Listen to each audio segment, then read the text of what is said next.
ibu-ibu. Selamat malam. Nah, kembali lagi kita dalam pertemuan kali ini. Saya berterima kasih kepada ibu-ibu karena sudah memberikan waktu untuk datang dalam pertemuan ini. Memulai pertemuan di saat ini, mari kita berdoa. Materi saat ini tentang kesehatan dan gizi. Ada 3 topik dalam materi saat ini, yaitu pentingnya gizi dan layanan ibu hamil, kedua pentingnya untuk ibu menyusui dan balita, ketiga kesakitan pada anak dan kesehatan lingkungan. Kita masuk dalam materi yang pertama, yaitu pentingnya gizi dan layanan ibu hamil. Nah, ibu-ibu pasti merasakan melahirkan, pernah ada anak dan ibu-ibu sudah, kita belum tapi bersyukur karena kita boleh tahu, udah belajar di Diklat P2K2. Jadi saya akan membagikan kepada ibu-ibu bagaimana ibu hamil itu harus memiliki gizi yang baik. Ibu harus juga memeriksakan kandungan ke posyandu. Di sini ada posyandu toh? Ada. Jadi kalau hamil, kalau mengandung, pergi periksa di posyandu karena supaya orang mau mengetahui bahwa di situ ada 1000 hari kehidupan. Itu penting. Itu adalah periode terpenting dalam tumbuh kembang anak. Dari masih mengandung sampai dia umur 2 tahun. Itu yang harus orang tahu. Di posyandu juga kita akan mendapatkan pelayanan. Sama dengan kopian yang ibu-ibu udah pegang, boleh ibu-ibu lihat di situ akan ada pengukuran tinggi badan kalau di posyandu, akan menimbang berat badan, mau dapat tablet penambah darah dan lain-lain. Pentingnya makanan bergizi untuk ibu hamil. Tahu-tahu tuh ibu ada hamil, mesti makanan yang bergizi. Makanan anda batar kira dia mungkin perokok, kongan dia merokok, itu sangat tidak baik. Jadi orang mesti jaga ini kesehatan ibu hamil dan tuh anak yang orang ada kandung. Seharusnya kita memakan makanan yang bergizi.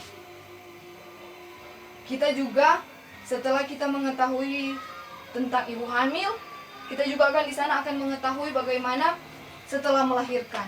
Setelah melahirkan kita akan mengetahui bagaimana IMD itu, inisiasi menyusu dini, supaya ini anak pas keluar dia boleh mau dapat sentuhan dari ibu dan anak. Juga mau kasih akan kolostrum ASI. Itu ASI pertama dari orang tua, itu untuk kekebalan tubuh anak. Dan berikanlah ASI kepada anak selama 6 bulan. Hanya ASI saja, itu sudah cukup. Nah, ibu-ibu, topik kedua kita pentingnya gizi untuk ibu hamil, ibu menyusui dan balita. Ibu hamil penting gizi, ibu menyusui juga penting DP gizi. Jadi ibu menyusui dan ibu hamil itu sama DP makan lebih banyak DP konsumsi makanan. Nggak usah terlalu banyak bukan mau sajikan tuh makanan, tapi setidaknya lengkap, ada nasi, ikan, sayur, susu, buah-buahan, DP protein lengkap supaya DP gizi seimbang antara ibu yang menyusui dan balita. Toh? Jadi kalau seandainya kita belum nggak ada doi mau beli Nggak ada doi sama di mana, Beb? Nggak ada doi. Ibu-ibu kan penerima dana PKH. Iya. Biarlah tuh dana PKH itu boleh ibu-ibu gunakan untuk membagi dengan membuat makanan-makanan bergizi. Makanan-makanan bergizi untuk ibu menyusui dan balita. Nah, kan ibu-ibu di sini nggak ada yang hamil toh, masuk ada anak. Jadi tuh anak balita itu bawa di posyandu supaya lagi mau dapat layanan kesehatan.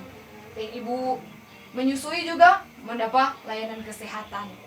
Di sana orang akan dapat tahu kalau seandainya orang yang bawa di posyandu tuh anak tu balita, orang boleh tahu DP tumbuh kembang baik atau tidak baik. Jadi biarlah ibu-ibu rajin bapisuk posyandu kalau saat ketika memiliki anak balita. Ketiga, kesakitan pada anak dan kesehatan lingkungan. Kita sebagai orang tua harus memperhatikan kesehatan diri dan lingkungan. Karena di sekitar kita kuman seringkali mengancam. Kuman tak dapat lihat, mar tetap orang mau dapat rasa kalau orang sakit. Toh? Anak-anak orang sebiar mau bermain sendiri, nintau kote dia tetap pegang di tanah. Di situ kan ada kuman. Bagaimana orang mampu untuk mau jaga ini anak kesehatan?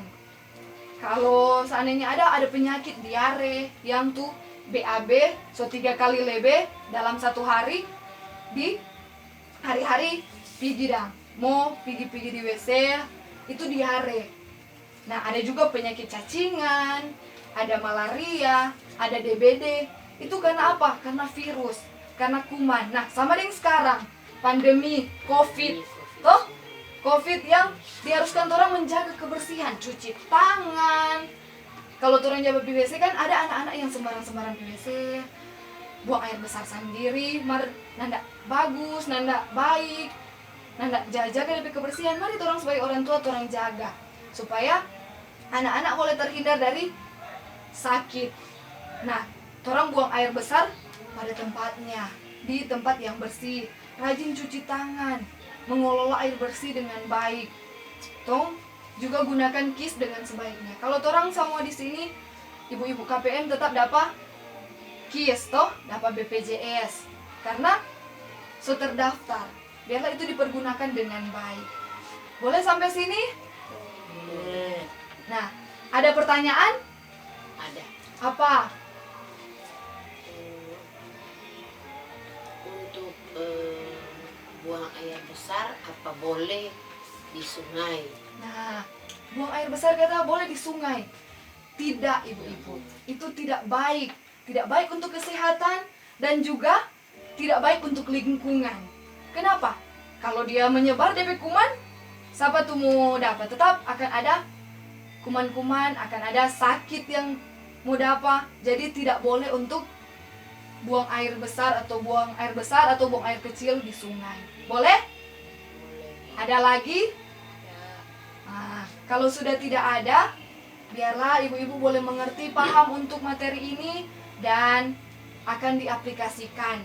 Biarlah ibu-ibu boleh menjaga gizi supaya tetap baik dan juga boleh menjaga kesehatan. Harus ada pola hidup yang baik. Dan kalau ada anak balita, bawa di posyandu. Boleh? Boleh. Ya, sekian dari materi ini. Terima kasih sudah boleh datang. Kita tutup dalam doa.